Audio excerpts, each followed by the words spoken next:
Well, hello. This is going to be part 5 of my Fort King series. I'm going to have one more part because I have too much information to add on to this one. This is the last military phase of the fort. I covered last time 1840 and had to skip a week because had the Seminole War convocation, then had another event the following weekend. Then I was judged for History Day in Florida, a middle school and high school competition of history papers and displays. And then yesterday I got to experience a tornado. So it's been an exciting time. Um, so where we left off a couple weeks ago, Fort King in 1840. So now we'll pick up where we left off in January 1841. Okay. So Fort King pretty much went through a rough time in 1840.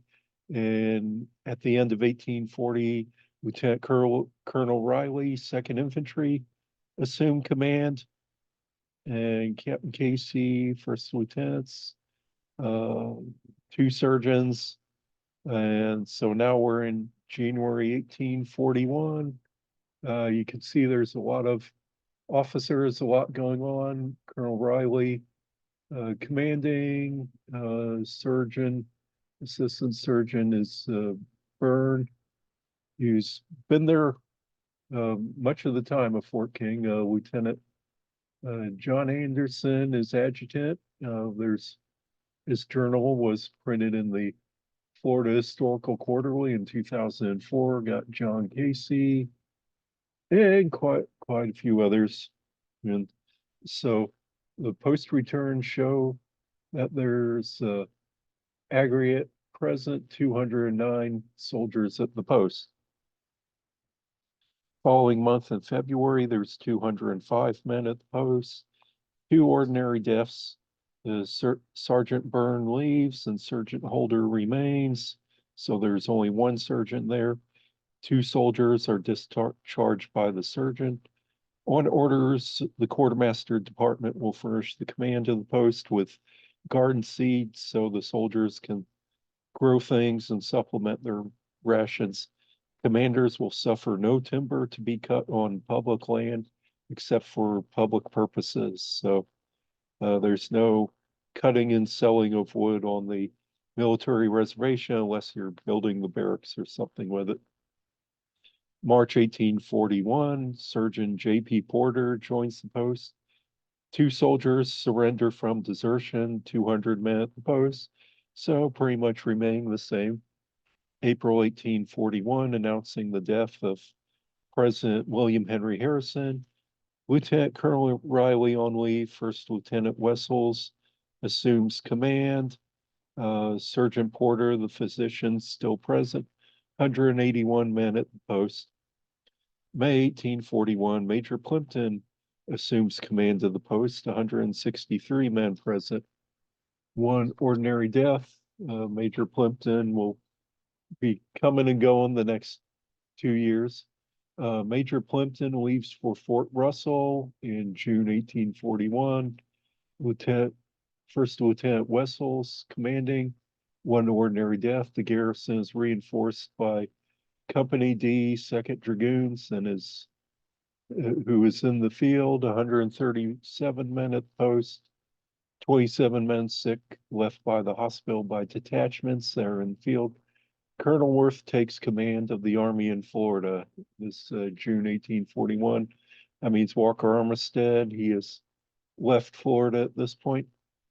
In July 1841, Lieutenant Colonel Riley returns, assumes command of the post, 173 men, one death and one desertion, 25 men in the hospital, and about half returned uh, to their regiment of the men in the hospital. That's a lot of men in the hospital, 25. August 1841, the last year of the Second Seminole War, but the post will live on past that. 223 men at the post, 8 sick in the hospital, 3 died, and one deserter who was recaptured. Assistant Surgeon Van Buren becomes the post physician. Most likely he's related to the president, the former president at this point, Martin Van Buren. September 1841, 217 men at the post, 8 in the hospital. Next month in October 1841, Surgeon Bailey becomes post physician, 183 men at the post, 2 deaths, 13 in the hospital. So it's been pretty consistent most of the year, roughly about 200 men at the post. Next month in November 1841, Lieutenant Colonel Riley and much of the command leaves for Palatka. First Lieutenant Wessels in command and Sergeant Bailey and 3 other lieutenants. Company D and H left on the post, 134 men present with 1 death, 15 men at the hospital. So the company leaves for Palatka and the sick men are still here in the hospital. December 1841, 160 men at the post, 4 ordinary deaths, whatever that is. What's an ordinary death? It doesn't say. Orders extending the allowance of oats for cows belonging to the hospital department. So the hospital department asked cows, most likely to get milk, because back then people drank milk, either infants or for medicinal purposes. Post return, this is January 1842. You can see number of men has dropped quite a bit. Just 2 officers here at the post. The lieutenant or first lieutenant McKinstry assumes command of the post on January 16th. J.H. Bailey is the surgeon, no other officers. And it says 91 men at the post, but look how many are in the hospital. So quite a number here in the hospital, even though there are companies left. February 1842, 72 men at the post, 1 died. 1 man in the hospital from wounds received in action. 3 others still remain in the hospital, while the others from the previous month have been discharged and sent to Palatka. March 1842, the returns of the scouts with Major Plimpton commanding the post and Sergeant Bailey and 5 other lieutenants. 166 men at the post. So Fort King's still pretty active with companies A, C, and D, 2nd Infantry, Colonel B, Company B, the 8th Infantry, with some smaller detachments of other regiments. Quite busy on Fort King. 1 ordinary death and several sick at the hospital. Orders are given for limiting the number of horses at military posts, and that's because they're infantry. They're not supposed to ride horses. So we are in April, and you can see quite a number of officers, or 5 present, and quite a number absent from the regiment. And that's typical writing the absent. Looks like Major Plimpton is commanding the post, April 1842. And it shows quite a number in the hospital, as you can see down below. 189 soldiers present. The active companies at the post are Company A, D, and K, 2nd Infantry, and with smaller detachments, a long list of sick at the hospital, and a couple of soldiers were sent to St. Augustine for the court-martial of Captain Marshall Howe, who was going through a court-martial, killing one of his soldiers who was sick and unable to give out an office order. Captain Howe will eventually be the court martial will go to a civil trial, and that will be called double jeopardy. And Captain Howe will escape any sentence. The court case will be thrown out, and they'll say double jeopardy, and he'll get away scot-free. And so May 1842, Captain Isaac V.D. Reeves commanding on the post with Sergeant Bailey, 2nd Lieutenant Calvin Hetzel, Reeves, Captain Reeves, who's commanding the post, saw law of action in the Second Seminole War, including the last battle in April 1842, the previous month, against Halleck-Tustenugian Band in Big Hammock near Palakaha in April 1842. So that was the last pitched battle of the war that included quite a bit, about 800 soldiers under the command of Colonel Worth. 76 men are at the post, one dragoon soldier in the hospital from wounds received in the field, probably at that battle the previous month. The active companies are Company B, 8th Infantry, and Company K, 2nd Dragoons. The 2nd Infantry has been removed from Fort King and Fort Russell to Palatka and has been sent up to New York, probably to recover from the Florida War at Fort Hamilton or Fort Columbus. Signs of the war are definitely winding down with the number reduced at the post. 76 is quite a lot less than what they've had.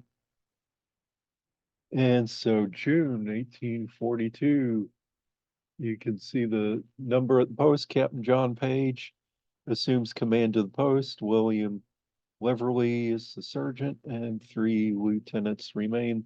The garrison is made up of Company F, 4th Infantry, Company B, 8th Infantry, 143 men at the post, with 2 ordinary deaths. Ordinary deaths, not, of course, never explained to what that is. 1 wounded dragoon is still in the hospital from being wounded a couple months earlier. Orders include reducing the number of forces and dragoon soldiers in Florida, directing weekly scouts to be made in the vicinity of the post. June 1842, 144 men at the post, 1 dragoon soldier in the hospital.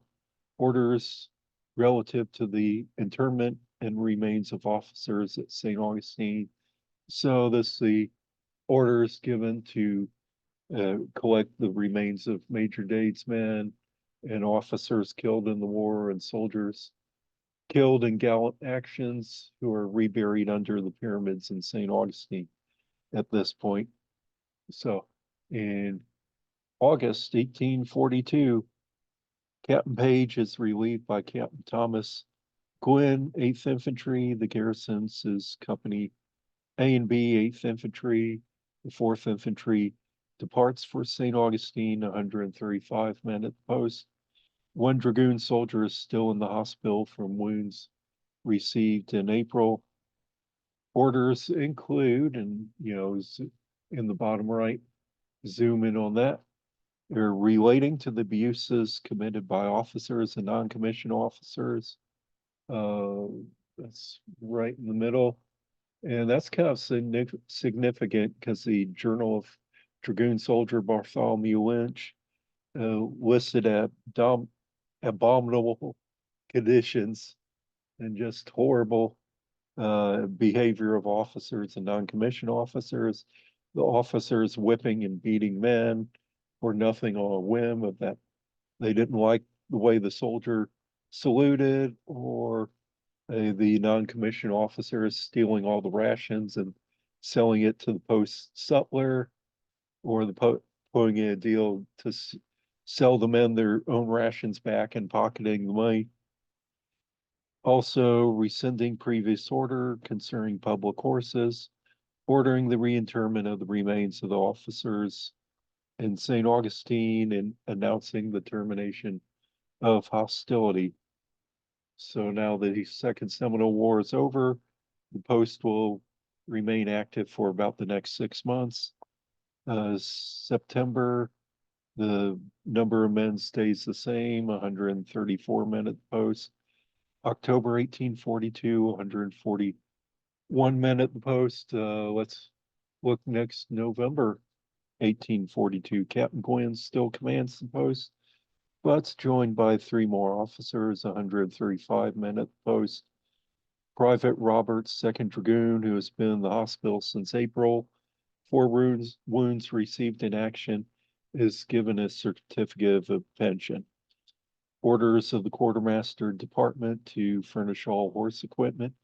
General Worth resumes command of the 9th Military District. So the war is over, but the fort is still active and quite a bit. The Seminoles, they're agreed that they stay in South Florida.